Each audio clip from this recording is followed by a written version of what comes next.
dealers are struggling to sell these. Welcome back, Troglodytes, to your daily dose guitar information, the Trogly's Guitar Show. Alright, let's talk about the model that I think Gibson should discontinue at this point. It's the SG61 Faded. It was an interesting idea. It came out at the same time that they brought back the Faded Les Paul standards.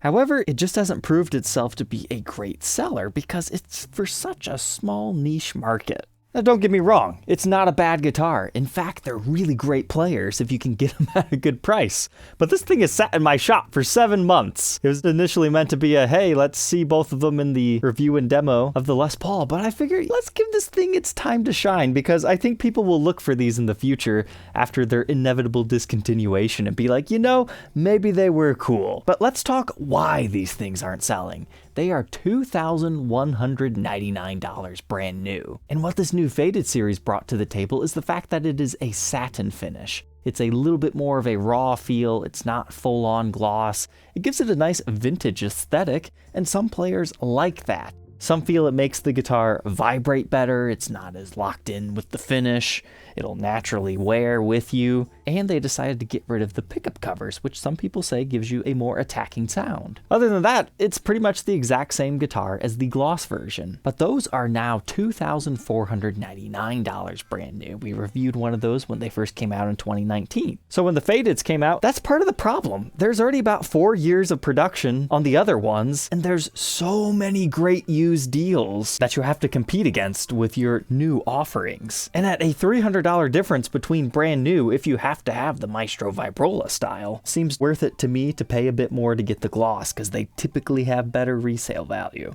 But not only that, this poor guitar also has to compete against the no tremolo version that is the gloss finish at $1999, which is $200 cheaper, although foregoing the factory stock trem option. But to make matters even worse, now in late 2023 we have the introduction of the custom color series. So you got these 6 finishes looking really good and tempting, and they also introduced that on the 68 SG standards at $1799. By the way, that's a whole $500 cheaper, and it's a gloss finish, but again, the specs are vastly different. So needless to say, this thing has some stiff competition even from its parent company, and that's before we even get into Epiphones and other brands that produce something kind of looking similar. So I just wanted to talk about it because I've actually heard stories of dealers calling up customers saying, hey, we've got really good deals on these brand new SGs, and they've been quoting the price at $1,700. Had we had started there, I think the history of this model would have been vastly different. But at the same time, if they would have made these things too cheap, then it would have hurt the sales of the other ones. So I think it might be time to pull the plug on these and just make these interesting relics of the past. But that's just my experience trying to sell one of these and what I've noticed on the market and some deals that have been offered on these. So let's go ahead and review and document this one in its full extent to see, is it worth picking up when a dealer will give you a discount? Because besides just the guitar, you do get a full-on hard shell case, so that's pretty nice. TKL made in Canada, and you get your typical Gibson USA care pack, consisting of a polished cloth. This one's old enough it still has a baby photo. This has currently been discontinued. Our Gibson owner's manual, warranty evaluation, as well as the pre-pack checklist, and our Gibson strap, and the Gibson multi-tool. And for historical preservation, here's the box tag from when I unboxed it 7 months ago, and the initial dealer's tag when I bought it from the Gibson garage at launch. So let's go ahead and throw it on the workbench to take an individual look at its parts and specs.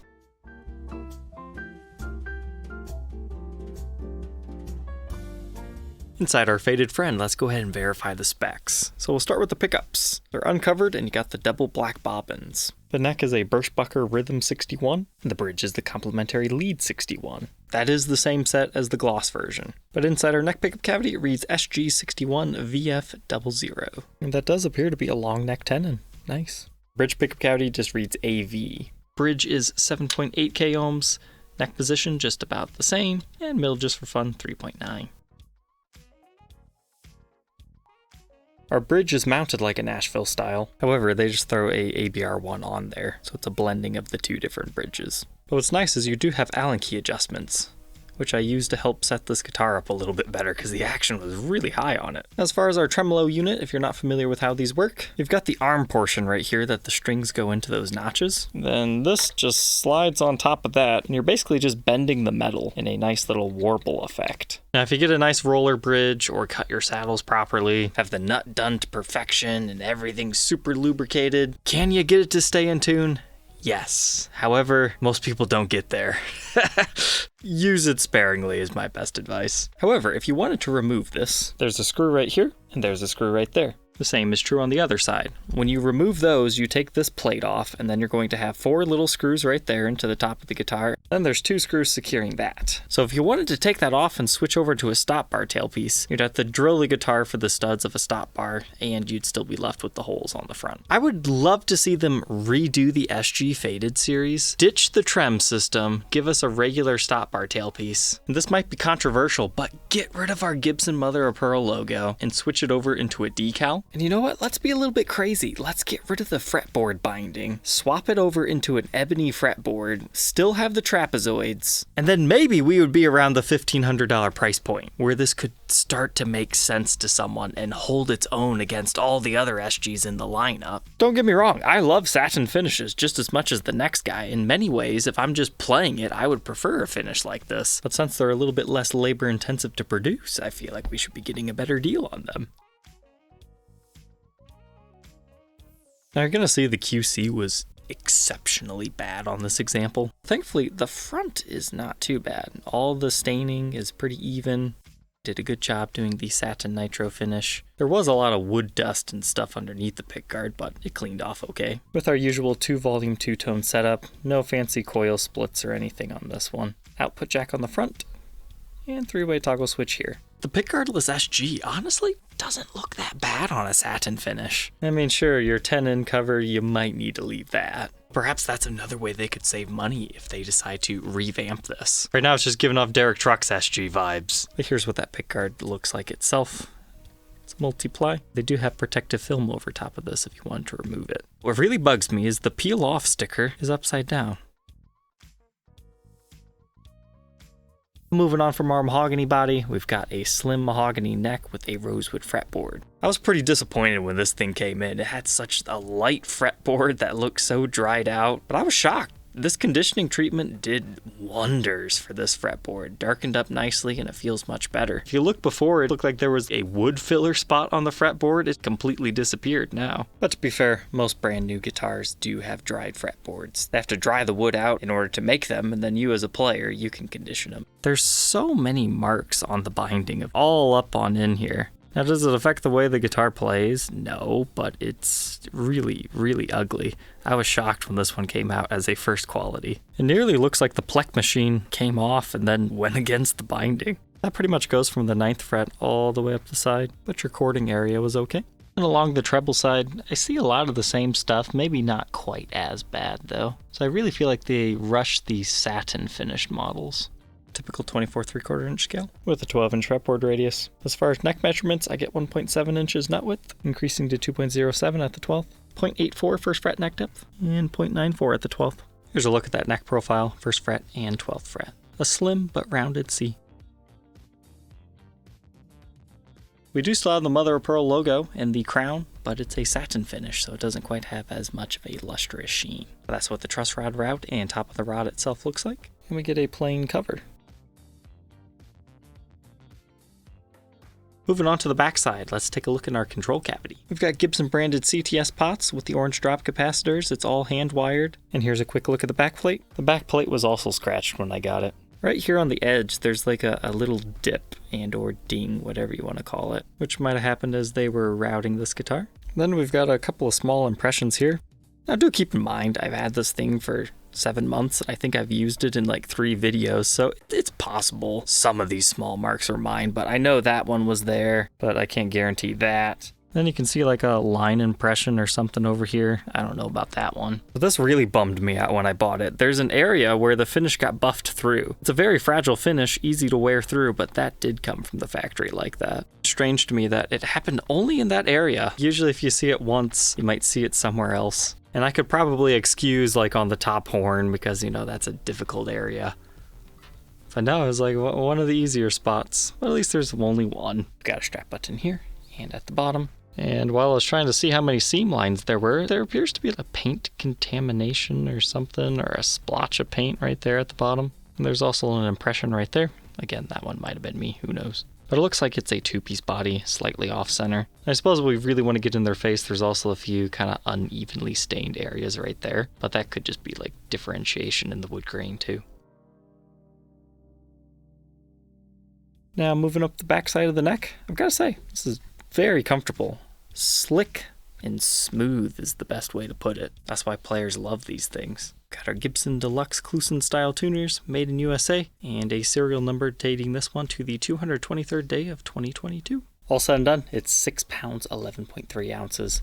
Let's go ahead, plug it in, and hear how it sounds.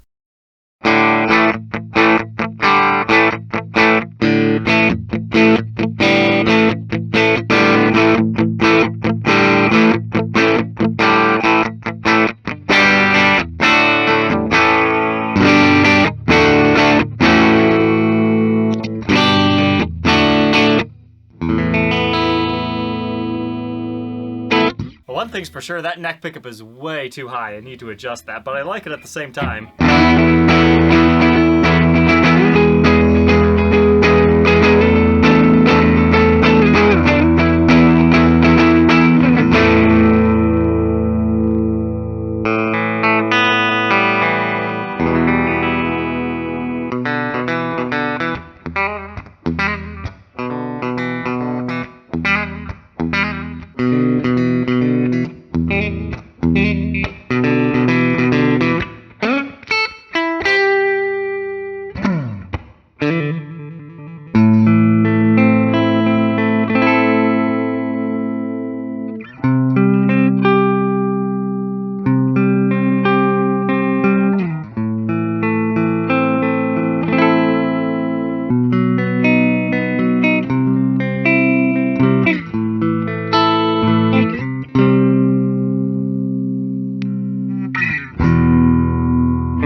Now that we know all about the Gibson SG Faded, what are my final thoughts on this thing?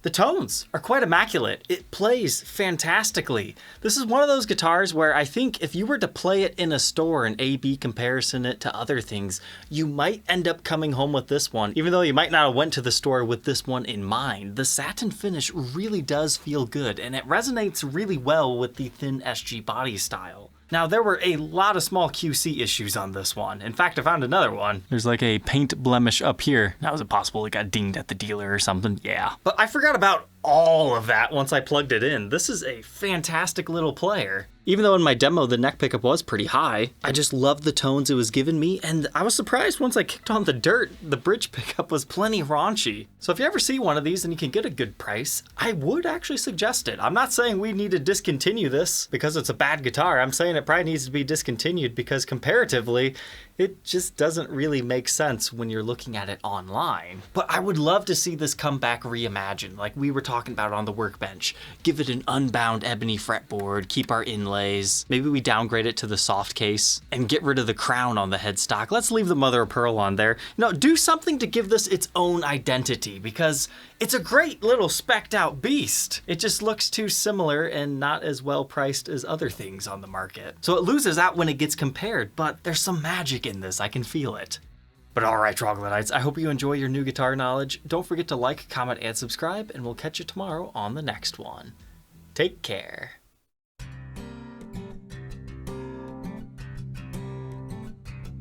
If you enjoyed tonight's episode, consider subscribing. I post videos like this every day. And you might even enjoy this next one.